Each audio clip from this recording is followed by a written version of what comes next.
Praise the Lord. இன்றைய வேதாகம வசனம் 1 தீமோத்தேயு 6ஆம் அதிகாரம் 10ஆம் வசனம். பண ஆசையே எல்லா தீமைகளுக்கும் ஒரு வேராக இருக்கிறது. பைபிளில் ஒரு பணக்கார இளைஞனை பற்றி நம்ம பார்ப்போம். இயேசுவிடம் நித்திய ஜீவனை எப்படி பெற முடியும் என்று அந்த இளைஞன் இயேசுவிடம் கேட்குறான். அப்போ ஏசப்பா சொல்கிறாங்க, 10 கற்பனைகளை கைக்கொள்ளலாம் அப்படின்னு சொன்னாங்க. அப்போது அந்த இளைஞன் சொல்கிறான், நான் அதை சிறு வயது முதலே கை கொண்டு இருக்கிறேனே ஆண்டவரே அப்படின்னு சொல்கிறான். அதுக்கு திருப்பி இயேசு சொல்கிறாங்க, உன்னோடத்த இருக்கிறத விற்று ஏழைகளுக்கு கொடுக்க சொல்கிறாங்க. அதை கேட்ட உடனே அவன் இளைஞன் பணக்காரனாக இருந்தபடியினால் ரொம்ப மனம் துக்கமடைந்து ஒன்றுமே சொன்னாம திரும்பி போனானாம்.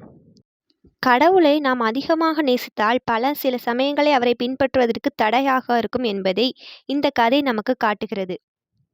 அதனால தான் தேவன் சொல்லியிருக்காது, பண ஆசை எல்லா தீமைகளுக்கும் வேறாக இருக்கிறதுன்னு வசனம் இருக்குது. பணத்தின் மேலே ஆசை கொள்ளக்கூடாது.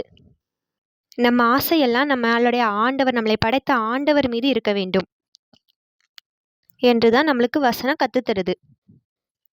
ஆமேன். Praise the Lord.